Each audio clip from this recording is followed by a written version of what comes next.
não parar, não precipitar e não retroceder. Então dizer para esse cara, sabe quando nós vamos parar? Nunca, nunca na sua porca vida, né? E aí pessoal do canal, tranquilo? Então, a gente ainda quer fazer o sorteio das 3 canecas do professor Olavo de Carvalho aqui no nosso canal. Mas para isso a gente tem que chegar a 120 mil inscritos no canal. Então compartilhe, comente, curta. Mande nosso canal para os seus amigos, parentes, para todo mundo se inscrever e a gente chegar a 120 mil inscritos. Apoie o nosso canal, quem tiver condições, para a gente continuar aí no YouTube, no Telegram e também no Instagram e Twitter. Sempre trazendo conhecimento e falando a verdade aí para todo o Brasil e para o mundo. Valeu, tamo junto. Fique com o vídeo. Forte abraço. Deus, pátria, família e liberdade. Valeu!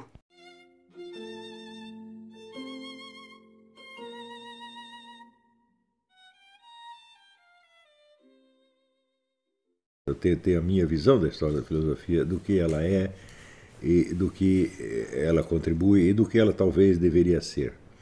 E esta aqui é uma exposição. Esta concepção da história da filosofia foi só realizada muito parcialmente no curso que eu dei, já faz tempo. Eu dei esse curso acho que 3 vezes, uma vez em São Paulo, não, no Rio também dei, né? História, uma vez em São Paulo, uma vez em São Paulo, uma vez no Rio e 2 vezes no Paraná. Aquilo não realiza ainda o propósito que está aqui enunciado, mas um dia eu vou retrabalhar essa ideia e voltar a dar esse curso. Então, eu vou ler aqui. Tem aqui em epígrafe a frase do Jacques Maritain: os professores são os maiores inimigos dos filósofos. O Brasil está pululando de professores de filosofia, como vocês sabem, né? Leandro Espiritual,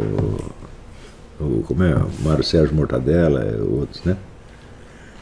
Quando você entra numa faculdade de filosofia, assiste a conferências ou programas de divulgação filosófica, ou simplesmente abre um manual popular de história da filosofia, logo toma conhecimento de personagens que são ali considerados os filósofos mais importantes.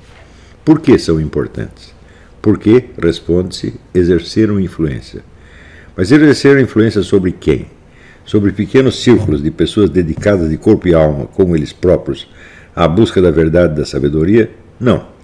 Exerceram influência sobre a cultura inteira, sobre a sociedade, sobre a política, sobre as classes dominantes, sobre as massas, sobre o curso da história. Em suma, exerceram influência sobre algo que se denomina a opinião pública. Mas, espere um pouco, a opinião pública, a doxa, não era precisamente para os pais fundadores do pensamento filosófico ocidental aquilo que mais direta e radicalmente se opunha à filosofia, ao ponto de que esta se autodefinia pelo contraste com a doxa, pela busca de um saber epistêmico e apodíctico, racionalmente organizado e demonstrável, nos antípodas da mera opinião, do achismo, das crenças e hábitos dominantes da moda. Eu acho realmente espantoso que as pessoas não tenham feito esta pergunta ainda. Por exemplo, se você pega a coleção de livros que fez muito sucesso, Os Pensadores, da editora Abril, organizado pelo falecido Zé Américo Mota Peçanha, você vai lá que ele tem a concepção dele e do grupo dele sobre quem eram os filósofos mais importantes. E nessa coleção você vê que todos os filósofos escolásticos merecem um voluminho de umas 200 páginas, né, ao passo que até economistas de segunda ordem merecem vários volumes. Né? É a concepção dele. Né?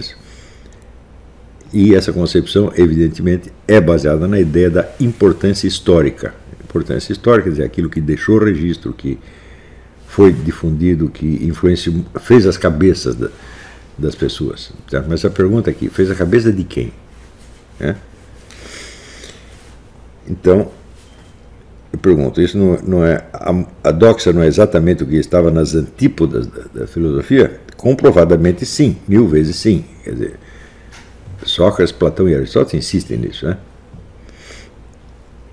O que nos leva à conclusão inescapável de que aquilo que hoje se transmite e se impõe como filosofia importante é a filosofia aprovada pela doxa. Que raio de barulho é esse?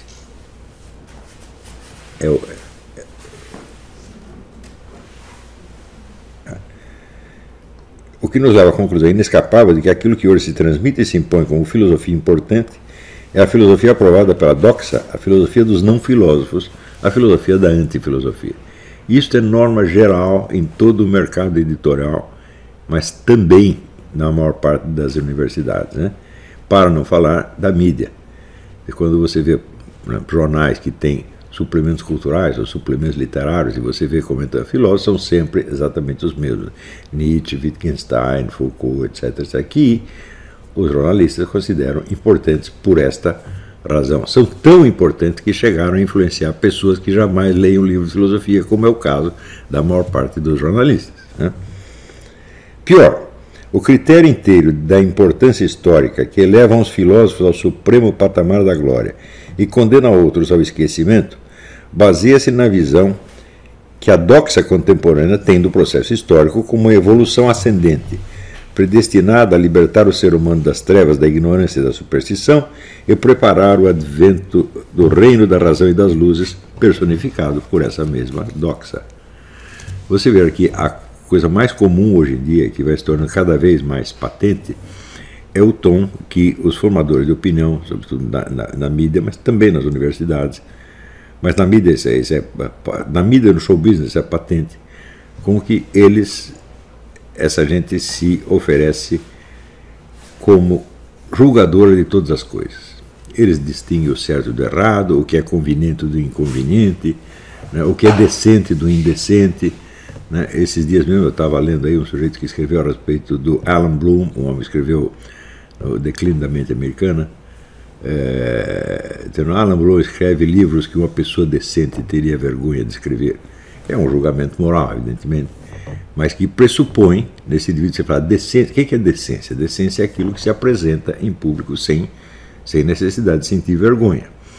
Então, se o nego se apresenta como porta-voz da decência, então certamente ele não está falando em nome próprio, não é uma opinião dele. Está dizendo, todos nós, as pessoas decentes, as pessoas de bem, não suportamos isto. Quando você vai ver quantos são essas pessoas de bem, são 2 ou 3 idiotas na redação. Isso não passa disso.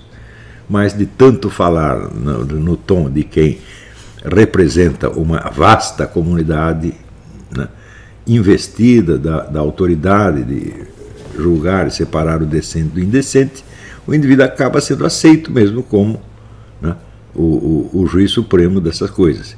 E isso se tornou hábito geral na mídia e no show business, praticamente em todo o Ocidente. Isso só não acontece, vamos dizer, na Rússia, na China e no mundo islâmico, né? Então, essas mesmas pessoas, né, que frequentemente usam a expressão, esse sujeito passou da linha, quer dizer, que tem uma linha demarcatória das coisas que você pode falar, se você vai além disso, opa, ele infringiu, né? E esse julgamento é sempre unânime em toda a mídia, né? E são essas mesmas pessoas que determinam então quem são os filósofos importantes e quem são os desimportantes. Só que a pergunta é, que autoridade eles têm para fazer isso? Que qualificações intelectuais eles têm para fazer isso? A história da filosofia, a cultura filosófica inteira que se transmite às plateias leigas, constitui assim uma poderosa máquina de autoconfirmação e consagração de tudo aquilo a que Sócrates, Platão e Aristóteles voltaram suas costas para sair em busca de algo mais valioso e duradouro.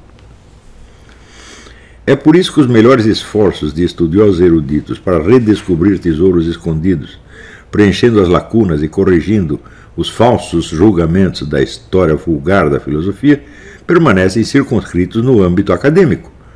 Isto quando não são desprezados como meras excentricidades, sem exercer a menor influência sobre o que se ensina nas escolas, se divulga na mídia e se propaga no mercado editorial sob o nome de filosofia.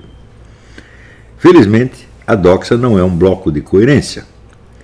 A unanimidade hipnoticamente repetitiva da sua visão da história do pensamento só chega até mais ou menos o começo do século XIX.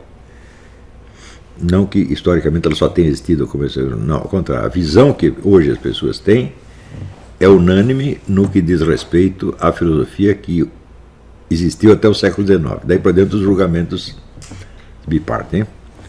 Daí por diante ela se biparte. Uma ala vê a evolução histórica como a preparação da democracia moderna, o reino da razão, da ciência e da liberdade. A outra entende essa democracia como um estágio apenas penúltimo, destinado a preparar o advento do socialismo, da sociedade sem classes, por meio da praxis revolucionária. Então você vê que essas duas linhas, vamos dizer, a liberal-democrática e a socialista, compartilham da mesma visão historicista da coisa. Quer dizer, a história é uma linha ascendente que vai do pior para o melhor, do mais obscuro para o mais claro, do mais obtuso para o mais inteligente e assim por diante. O que é muito engraçado, porque o sujeito cada pessoa que nasce, ela nasce mais ou menos com o mesmo QI das gerações anteriores, ele não nasce sabendo mais, né? Então, mas hoje em dia, as pessoas, pelo fato de terem nascido depois, acreditam que eles têm algo a mais, eles têm uma dose de lucidez que as gerações antigas não tinham, quer dizer, eles receberam a ciência infusa na mamadeira, por assim dizer, né? E a linguagem corrente apela a todo instante a estas imagens, vamos dizer, do passado de trevas, tá certo? E do advento das luzes da democracia. Só que o que são essas luzes? Você pergunta para um liberal-democrata, ele diz que é uma coisa, e pergunta para o socialista, ele diz que essa tal democracia, que representa a liberdade, as luzes, etc., é ainda um capítulo do velho obscurantismo, e que o socialismo é que vai ser a apoteose da inteligência, da liberdade, tá certo? E do conhecimento. Ao passo que o liberal-democrata responde que o socialismo é obscurantismo, etc., etc. Então, ele vê o socialismo como um renascimento de antigas tendências, vamos dizer, bárbaras do ser humano, que já teriam sido superadas pela democracia. Cada um, evidentemente, tem a sua parcela de razão. Se você perguntar assim, o que está mais na ponta, na vanguarda da história? Bom, sob certo aspecto um está, sob outro aspecto o outro está. Mas o problema não é esse, o problema é que ambos concordam no essencial. A história é uma linha ascendente, né?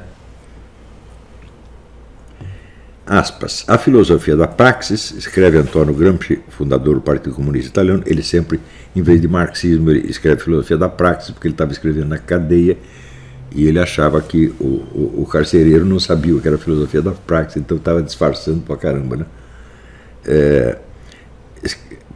A filosofia da praxis pressupõe todo um passado cultural. O Renascimento, a Reforma, a filosofia alemã e a Revolução Francesa, o calvinismo e a economia clássica inglesa, o liberalismo laico e o historicismo, que esse encontra na base de toda a concepção moderna da vida. Isso diz Antonio Gramsci. É? Do mesmo modo, qualquer manual escolar de história nos Estados Unidos assinalará como precursores da democracia americana Lutero e Calvino, John Locke, Montesquieu, Voltaire, o iluminismo inteiro, Rousseau, a Revolução Francesa e a economia de Adam Smith. Quer dizer, esse passado histórico aí é unânime. Os precursores de um são os precursores de outro, né? A única diferença decisiva é que a concepção histórica da democracia para por aí, enquanto os marxistas anunciam o capítulo seguinte, que a democracia, por sua vez, enxergará como um perigo a ser evitado. Como bem viu o próprio Gramsci, ambas essas visões em disputa comungam da perspectiva historicista, a redução da realidade ao processo histórico, do qual cada uma se anuncia como a culminação perfeita, vendo no adversário um obstáculo à realização de tão maravilhoso objetivo. Não é à toa que os socialistas chamam seus concorrentes de reacionários e que o socialismo é rotulado por esses de retrocesso. Quer dizer, qual é o grande pecado? O grande pecado é você pertencer a uma etapa anterior da história em vez de pertencer à etapa atual, que é ou a culminação ou a preparação imediata do ponto culminante. Né? A história é a medida de todas as coisas, tudo vai sempre na direção do melhor e só não chega lá porque alguém de má vontade lhe barra o caminho. Quem? O democrata ou o socialista? Essa brecha, na opinião bem pensante, clama por uma resposta do filósofo que, fazendo temporária abstração da escolha entre democracia e socialismo, pretenda apenas manter-se fiel ao programa originário da filosofia. O problema é que, se ambas as correntes do historicismo progressista creem no império do fato consumado, porque isso é o fato consumado, quer dizer, o que veio depois aconteceu, e o que aconteceu é soberano. Mas, então, as duas são adeptos do fato consumado, né? Baseando-se em última análise no preceito de Hegel de que todo o real é racional e vice-versa, nem o capitalismo nem o socialismo são fatos consumados. Quer dizer, vem com uma apologia do fato consumado. Você vai, mas o seu fato já se consumou? Você já está realizado? Não. Ambos veem um futuro pela frente. Nos Estados Unidos, todo dia você vê anunciado alguma grande novidade que vai mudar tudo. Por exemplo, né, a tal da internet das coisas. Então as máquinas vão se comunicar umas com as outras automaticamente, e isso vai criar um tremendo mercado, todo mundo vai ganhar dinheiro, vai ser uma apoteose da felicidade universal. Ou então, né, a inteligência artificial, os robôs vão trabalhar no nosso lugar, nós vamos ficar então jogando videogame o dia inteiro, participando de sexo grupal, jogando futebol, fazer qualquer coisa, certo? Então, finalmente estaremos livres do ganharás o pão com o suor do teu rosto, né? Então, ambas, o socialismo, por sua vez, apesar de já ter 100 aninhos de idade, ele sempre fica anunciando, né, novas conquistas que virão pela frente, superando os horrores do capitalismo, etc, etc, etc. Então, ambos argumentam em função do fato consumado, mas nenhum é o fato consumado, né? Ambos são processos em curso, que avançam, retrocedem e frequentemente se mesclam ao ponto do indiscernível. Pois se você disser o regime da China é socialista ou capitalista, eu digo, depende, é socialista sob certo aspecto, capitalista sob outro. E o regime da Alemanha, mesmíssima coisa. E o regime do Brasil, mesmíssima coisa. Nenhum dos dois é real. Ambos são potências em curso de realização.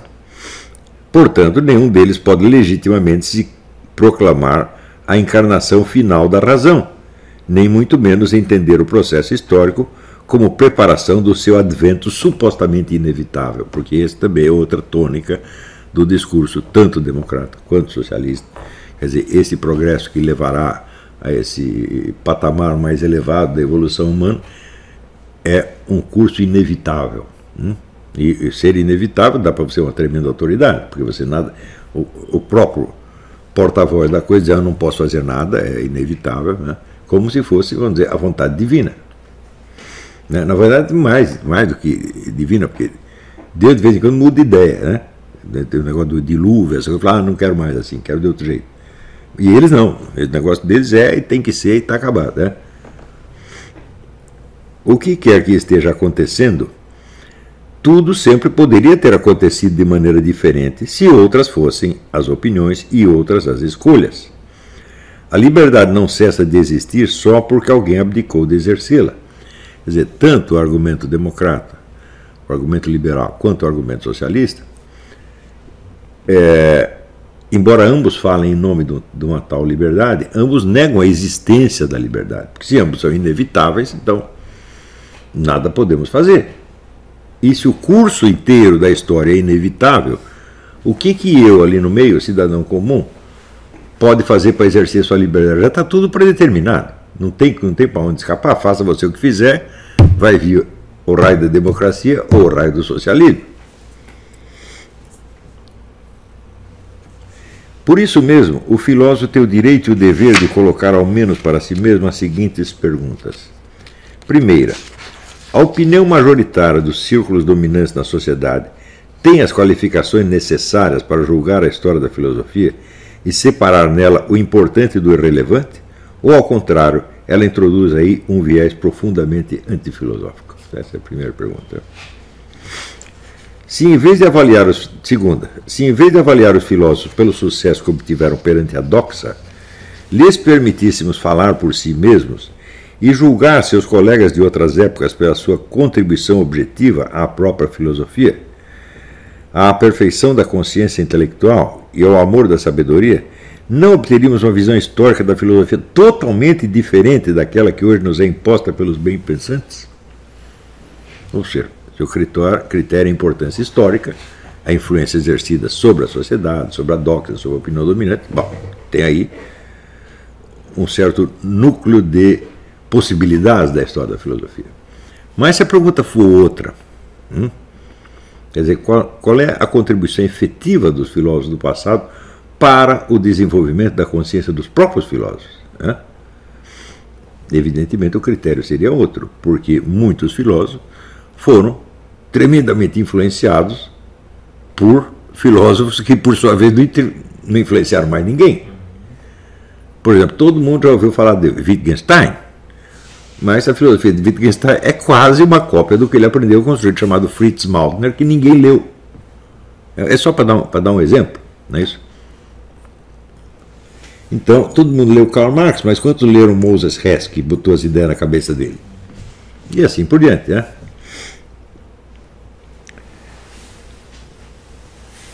Pensadores que foram esquecidos e que nem entram na atual esfera de interesses dominantes não cresceriam em importância, enquanto outros, hoje coroados de prestígio, não seriam removidos para uma zona mais modesta, ou mesmo rejeitados para as trevas exteriores como inimigos da filosofia e amantes da doxa? Também, felizmente, é claro que o fenômeno acima descrito afeta menos os filósofos propriamente ditos do que os principiantes e curiosos. Os filósofos continuam interpretando a história do pensamento como bem entendem. Muitos opõem-se abertamente ao progressismo historicista e não se inibem de promover à vontade quantas descobertas e revisões lhes pareçam necessárias para corrigir a imagem deformada do passado e fazer justiça a pensadores e ideias importantes que o olhar público desprezou. Talvez o caso mais espetacular seja o do professor Giovanni Reale, que, reconstituindo por fontes diversas o até então mítico ensinamento oral de Platão, modificou profundamente a imagem histórica do platonismo. Quer dizer, até o Giovanni Reale acreditava-se que o essencial do Platão estava ali no livro da República e das Leis e pronto, acabou. E o pessoal sempre ouvia dizer que havia um ensinamento oral de Platão, mas ninguém sabia o que era, então não era levado em conta. E o que ele fez? Ele pegou todas as fontes, todas as referências e reconstituiu o que o Platão ensinou para os seus alunos oralmente, sem escrever. Deve ter sido mais ou menos isto, assim. Como, por exemplo, o nosso Mário Ferreira fez com Pitágoras. Ele diz, olha, eu não sei se isto é o pitagorismo histórico, mas se Pitágoras não disse isso, deveria ter dito para ser coerente com outras coisas que ele disse. Eric Voegelin reinterpretou todo o pensamento moderno como herança não declarada do antigo gnosticismo. Uma coisa que ninguém absolutamente tinha pensado antes. Quer dizer, que relação pode ter, por exemplo, sei lá, entre a filosofia de Hegel, Schelling, Karl Marx e seitas gnósticas do começo da era cristã? Ninguém tinha estabelecido isso, até que o Eric Voegelin descobre as obras de um historiador chamado Ferdinand Baur, Christian Ferdinand Baur, que publicou no começo do século XIX uma história do gnosticismo que já deixava clara esta ligação, esta continuidade do gnosticismo. Né? Pierre Hadot restaurou a noção grega da filosofia como regra de vida, que o establishment acadêmico havia desprezado em favor das abordagens puramente teoréticas. Ora, é um fato conhecido que, em toda a Grécia, a filosofia não era entendida só como uma disciplina científica, uma disciplina teorética, mas como um modo de vida, um estilo de vida, uma ética, né, e até uma psicologia prática, uma autoajuda. Tá certo? Havia realmente isso. Havia no platonismo, como havia no estoicismo, como havia no epicurismo. Todas as escolas tinham, ao lado dos seus ensinamentos teoréticos, uma disciplina para ajudar a formar ou deformar o caráter do discípulo. E isso simplesmente na era moderna foi totalmente esquecido, tá certo? E se você, num curso de filosofia, dizer, professor, tudo isso está ensinando muito bom, mas em que é que isso vai ajudar a minha vida? Ele vai dizer, então você vai procurar um curso de autoajuda, vai procurar aí a programação neurolinguística, vai falar com o Laia Ribeiro, vai falar com, sei lá, né, com Anthony Robbins, vai numa psicoterapia. Ou seja, a filosofia não tem nada a ver com isso hoje. Isso é assim, vamos dizer, pelo menos desde o século XVIII. Né? E aí, pessoal, estamos mandando aí caneca para todo o Brasil. Muito obrigado ao pessoal que ajuda o nosso canal aí adquirindo as canecas. Também é uma forma da gente interagir. Muito obrigado. Também valeu aí pelas dicas, pelos comentários aí positivos ao nosso canal. Muito obrigado mesmo. Isso aqui é uma forma da gente manter o canal no ar. Tranquilo? Tamo junto aí, galera. Forte abraço, muito obrigado a todos. Quem quiser é só encomendar, essa daqui já vai para São Paulo, Rio de Janeiro. Todo o Brasil a gente manda. Valeu, tamo junto. O que a direita não aprende comigo, a esquerda pelo menos tenta aprender.